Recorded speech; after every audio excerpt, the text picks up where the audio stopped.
If you feel like you're stuck, if you feel like you can't make any progress or you're unsure, am I making progress, and you're focused on recovery on your own, well, here's probably the reason why you're stuck, or you feel like you may be stuck. And in this video, I'm gonna break down one of the most common, literally probably the number one common mistake people make when they're focused on anxiety recovery. And I see this all the time. When people are wanting to work with me and I get a deep look in their situation, I always find they're making the mistake. Almost everybody, it's almost like 100% of people will go through this.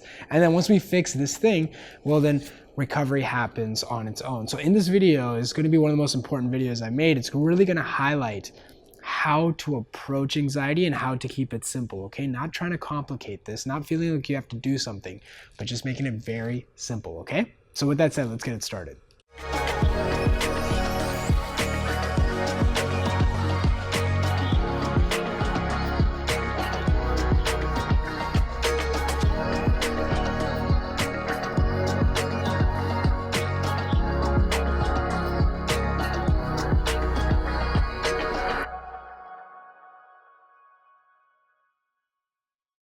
So I want you to ask yourself, how do you know if you're making progress with anxiety?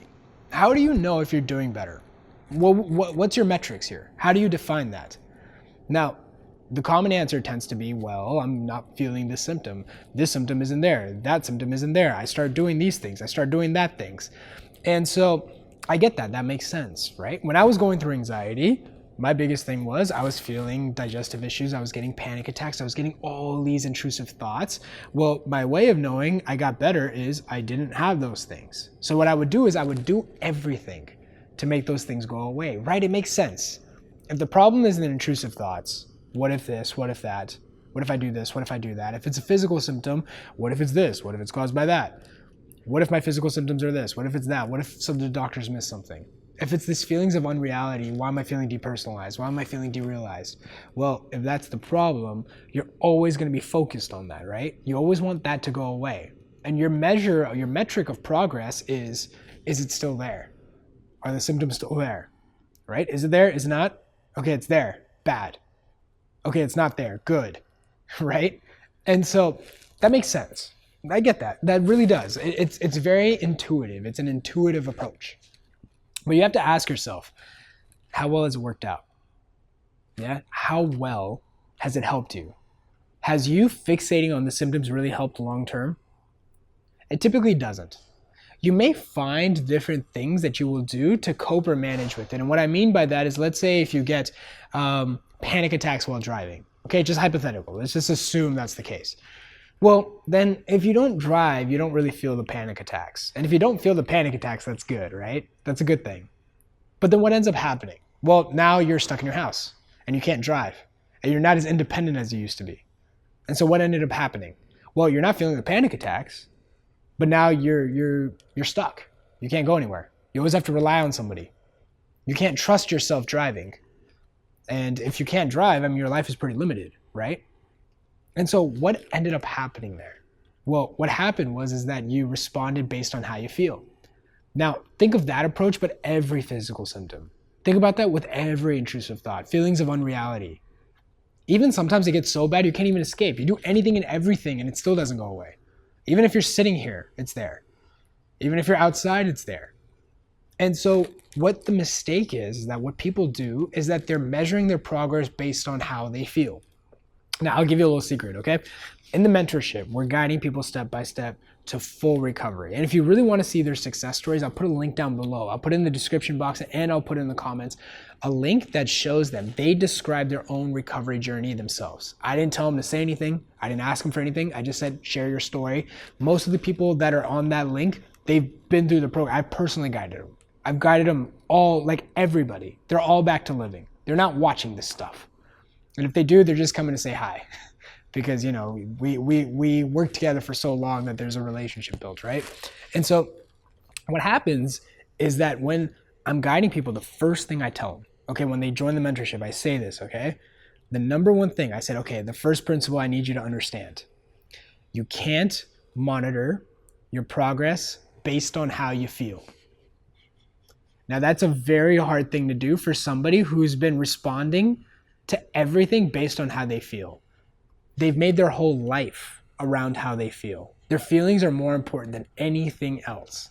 And the first thing I tell them in the mentorship, hey, now you do not monitor your progress based on how you feel.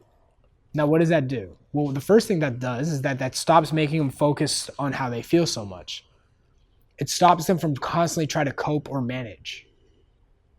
So then what does it do? Well, then it makes them focus more on long-term freedom. So then, okay, if you can't measure your progress based on how you feel, well, then what do you measure your progress on? How do you do it? How do you know if you're going the right direction? Well, you have to change the approach. And here's the thing. You don't measure it based on how you feel. You measure your progress based on how well you respond. That's the key. That's the secret. How well are you responding? Now, how do I respond? Well, you have to break that down. And I don't think in this video I'll have enough time to really explain that, and I would make the video very complex. So if you want to know more, I have a book down below. It's absolutely free. It really breaks down the steps on how to respond to anxiety. So, okay, so you're monitoring your response. Okay, the response is what matters. Well then, but how do I make these symptoms go away?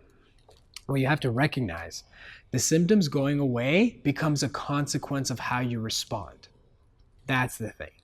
So what happens is that the symptoms go away as an indirect approach, right? Now, when I'm guiding people, even with my own recovery, when I was going through my own recovery journey, I couldn't focus on eliminating the symptoms. I just had to focus on taking it day by day and responding to how I felt. Now, what happened? Because of that, the consequence was that the symptoms went away.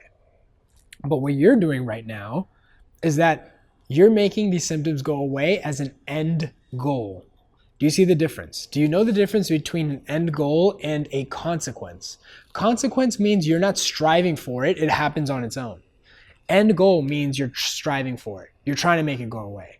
But you've already tried this approach. Let's be honest. Everyone tries it. And I know it doesn't work. Because if it did work, you wouldn't be here. And if it did work, then I wouldn't be here.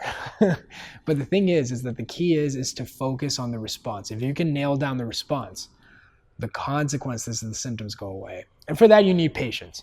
And to understand all these things, a lot of these principles of anxiety, not a lot of people talk about. And even when you're going through this, well, it's hard to do. So I always say the best thing to do is to find a guide to take you step by step. These are the things that people just don't talk about. And how would you know this? You try to figure out how to deal with anxiety, and what you're just going to find, just Google searches, you'll find supplements. You'll find breathing techniques. Nobody tells you that the secret is actually the response. Nobody says that because it's not in their interest. Because then if that's the case, then what's there to sell you? There's nothing to give you.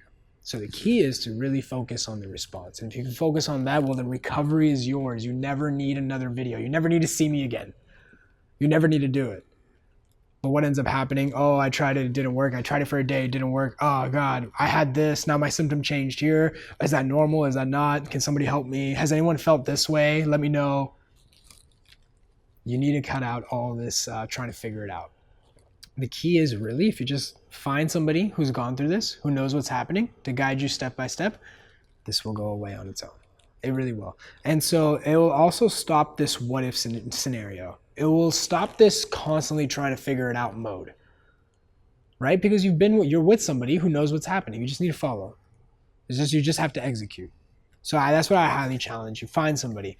And in the meantime, while you're doing that, I would recommend look through those success stories, look through those recovery stories. The link is down below. It really breaks down everything. There's going to be somebody in there who had the exact same symptoms as you. And if that's the case, let me know who it was. Let me know in the comments. So I hope this video helps, and I'll see you in the next one.